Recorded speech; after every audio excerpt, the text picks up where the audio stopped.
Radang tenggorok atau faringitis yang di Indonesia seringkali dikenal dengan istilah panas dalam. Persen dari pasangan usia subur di Indonesia menderita Koklea infertilitas. sendiri adalah organ pendengaran yang berfungsi. TKR atau total knee replacement. Semoga bermanfaat.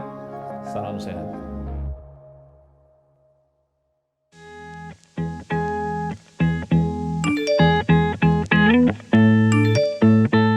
Halo sahabat Premier, berjumpa lagi dengan saya Dr. Iman Pradana, spesialis THTKL yang berpraktek di Rumah Sakit Premier Jatinegara. Pada kesempatan kali ini saya akan membahas mengenai cara mengobati radang tenggorok. Sebelum memasuki pembahasannya, jangan lupa klik tombol subscribe dan nyalakan loncengnya ya.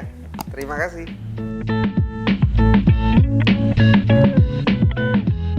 Radang tenggorok atau faringitis yang di Indonesia seringkali dikenal dengan istilah panas dalam adalah kondisi peradangan yang terjadi pada selaput lendir bagian tenggorok atau faring yang umumnya disebabkan oleh infeksi virus dan bakteri.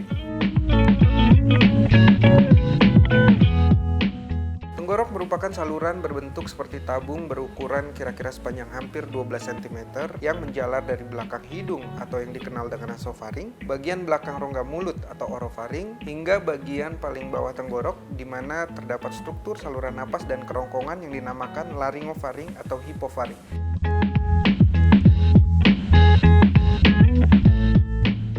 Hampir 50 hingga 80% penyebab radang tenggorok disebabkan infeksi virus yang umumnya merupakan virus penyebab pilek dan flu seperti rhinovirus, adenovirus, influenza hingga coronavirus. Dan sekitar 5 hingga 36% faringitis disebabkan oleh bakteri yang umumnya disebabkan oleh bakteri Streptococcus. Selain virus dan bakteri, penyebab lain yang dapat juga menyebabkan radang tenggorok antara lain infeksi jamur, alergi, trauma atau luka pada tenggorok, keganasan, hingga paparan asam lambung ke organ THT atau yang dikenal laryngopharyngeal reflux.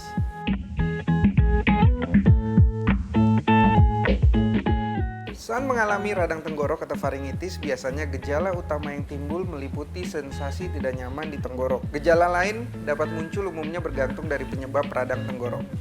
Adapun gejala lain yang menyertai seperti demam, batuk pilek, bengkaknya kelenjar getah bening di leher, badan terasa lemas atau pegal, hilangnya nafsu makan, amandel yang membengkak hingga menjadi kemerahan, dan suara serak.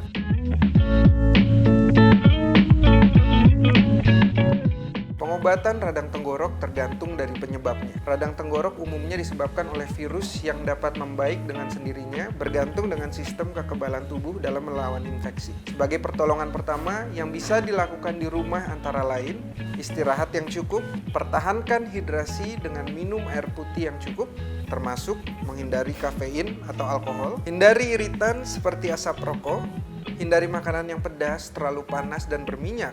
Sebaiknya mengkonsumsi makanan yang tidak panas dan lembut, berkumur dengan air hangat dicampur garam atau larutan antiseptik, atau dapat mengkonsumsi air hangat yang tidak mengandung kadar gula yang tinggi dan asam. Dapat juga menggunakan humidifier untuk menambah kelembapan pada udara.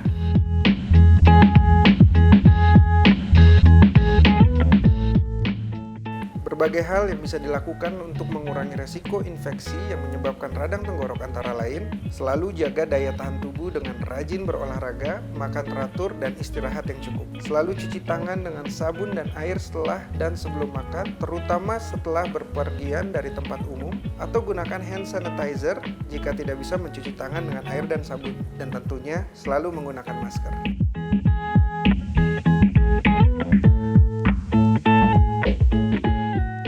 Banyak yang beranggapan bahwa mengkonsumsi air es atau ice cream bisa menyebabkan radang tenggorok. Pada kenyataannya, hingga saat ini belum ada studi yang menjelaskan hubungan langsung minuman dingin atau ice cream untuk terjadinya radang tenggorok. Hanya saja perubahan suhu panas ke dingin atau konsumsi makanan dingin memang bisa memicu mukosa lendir tenggorok menjadi kering, sehingga lebih rentan untuk terjadi iritasi dan terinfeksi virus atau bakteri. Sekian informasi yang dapat saya sampaikan. Semoga tips saya tadi bermanfaat untuk sahabat Premier di rumah. Salam sehat.